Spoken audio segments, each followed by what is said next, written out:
जी के 6 चरण के चुनाव हो चुके हैं। आज आप सबके बीच में हमारे यशस्वी, लोकप्रिय, दलित, शोषित, वंचित और माताओं का, बेटियों का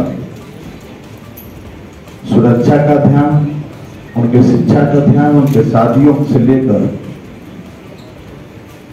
जो राज्य की लोकप्रियता है, राज्य में लोकप्रियता है और सभी लोग स्वीकार कर रहे हैं और एक तरफा जनता जनार्दन का भी आशीर्वाद मिल रहा है। मैं अपने आदरणीय मुख्यमंत्री योगी आदित्यनाथ जी से आग्रह करूंगा। विशेष इसी में मैं अपने सहयोगियों, अपने प्रदेश के लोकप्रिय और कर्मठ अध्यक्ष श्री स्वतंत्र सिंह जी और मेरे दोनों वरिष्ठ सहयोगी श्री केशव जी अभी कुछ ही देर में इस विषय को ज्वाइन करेंगे और गणेश जी यहाँ पर मौजूद हैं। इन सब की ओर से मैं आपका स्वागत करता हूँ। पीसी के इस उसमें काफी दिनों के बाद हम लोग संवाद कर पा रहे हैं, क्योंकि पिछले 2 महीनों के एक मैराथन दौड़ के बाद देश के सबसे बड़े राज्य के चुनाव प्रक्रिया को, चुनाव प्रचार के कार्यक्रम को शांतिपूर्ण तरीके से समारोह के साथ एक पशुपालक को देने की हम छूट देते को उसको अनुमन्य करते हैं। और तीसरी योजना कुपोषित परिवारों के लिए, जिसमें बेसहारा गोवंश को जो गो आश्रय स्थल से उन्हें उपलब्ध कर चलाए थे। हमारी सरकार ने पहले 3 फैसले लिए थे। अन्नदाता किसानों की ऋण माफी के, जिसमें 86 लाख किसानों का 36,000 करोड़ रुपए का कर्ज माफी का कार्यक्रम हुआ था। ट्रांसपेरेंस तरीके से पूरे देश के अंदर अपने आप में एक उदाहरण था। टेक्नोलॉजी का उपयोग करते हुए कैसे किसानों के जीवन में परिवर्तन लाया जा सकता है, यह कार्य किया गया। प्रदेश के अंदर अवैध बूचड़खानों को बंद किया गया और बेटियों की सुरक्षा के लिए एंटी रोमियो स्क्वाड का गठन करके हर थाना क्षेत्र में इसको सक्रिय किया गया। अन्नदाता किसानों से अगर मैं इस योजना को प्रारंभ करूं, आज आप देख रहे होंगे अन्नदाता किसानों के लिए प्रधानमंत्री फसल बीमा योजना,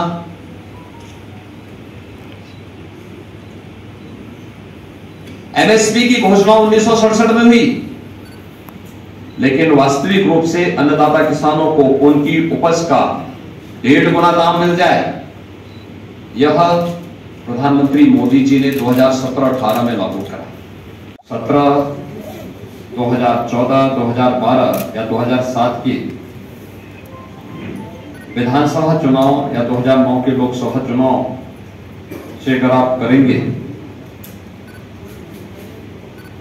तो उस दौरान जो व्यापक हिंसा होती थी, अराजकता का तांडव देखने को मिलता था, उससे इतर शांतिपूर्ण तरीके से चुनाव प्रक्रिया को आगे बढ़ाने में भारत निर्वाचन आयोग को भी कानून की राज का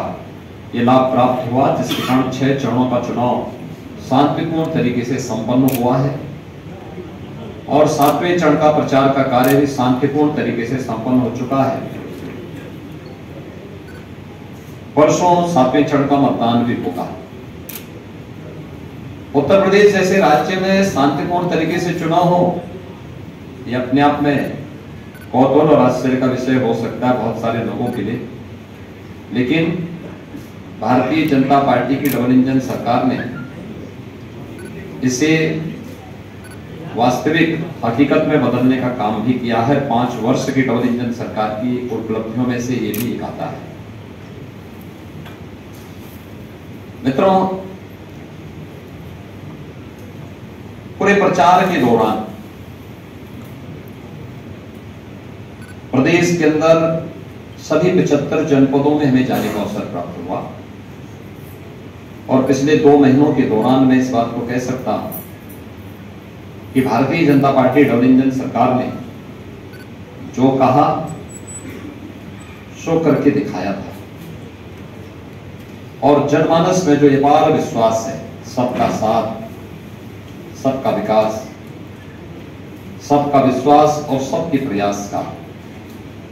वह विधानसभा चुनाव प्रचार के दौरान भी प्रतिफलित होता हुआ दिखाई दिया है।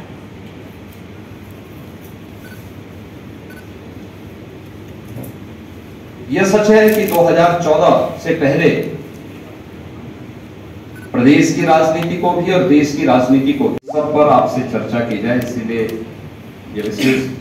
हम लोगों ने पीसी यहां पर बुलाई है।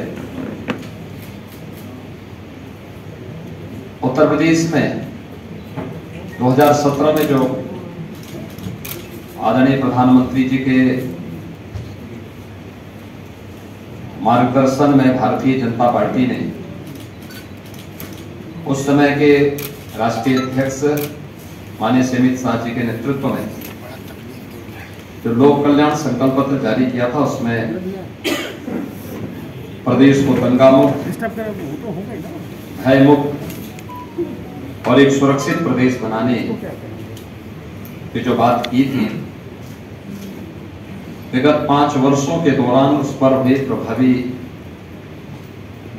क्रियान्वयन का परिणाम शांतिपूर्ण तरीके से देश के सबसे बड़े राज्य का विधानसभा का चुनाव 6 चरणों का व्यतीत हो चुका है। 7वें चरण के प्रचार का कार्य अब कुछ ही देर में समाप्त होने वाला है और परसों 7 मार्च को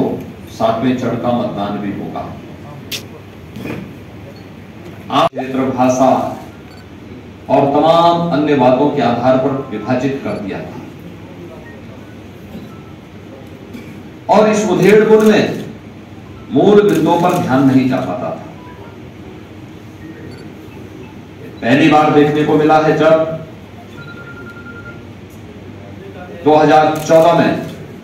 प्रधानमंत्री मोदी जी के नेतृत्व में इलेक्शन लड़े गए और भारत के सामान्य निर्वाचन के लिए उस समय इलेक्शन के एजेंडे को जो धार उन्होंने दी थी, लोकसभा चुनाव के पहले प्रधानमंत्री जी ने नारा दिया था सबका साथ और सबके विकास का। लोगों को लगता था कि ये वास्तव में क्या है, लेकिन जब 2014 में सरकार बनी और सरकार ने अपने बिंदुओं को फोकस किया देश की आंतरिक और बाह्य सुरक्षा को लेकर, देश की आस्था के सम्मान को लेकर, देश की इंफ्रास्ट्रक्चर डेवलपमेंट को लेकर के और गरीब कल्याणकारी योजनाओं का लाभ बिना भेदभाव के प्रत्येक नागरिक तक पहुंचाने का।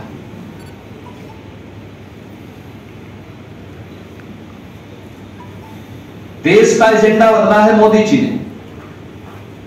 जो जाति, मत, मजहब, क्षेत्र, भाषा और परिवार तक सीमित था, वह प्रधानमंत्री मोदी जी ने गांव, गरीब, किसान, नौजवान, महिलाएं और समाज के उन सभी उपेक्षित, दबे कुचले तबकों तक पहुंचाने का काम किया जो आजादी के बाद शासन की योजनाओं से वंचित थे, जो विकास की प्रक्रिया में पिछड़ गए थे और जिन्हें सरकार के सहयोग और सहारे की आवश्यकता थी, उन सबको ये संबल देने का काम प्रधानमंत्री मोदी जी के नेतृत्व में हुआ। आज उसका परिणाम भी देखने को मिला। ये सच है 2014 से 2017 के बीच, मार्च 17 के बीच प्रधानमंत्री मोदी जी के द्वारा प्रारंभ किए गए गरीब कल्याणकारी योजनाओं का और इंफ्रास्ट्रक्चर डेवलपमेंट के कार्यों को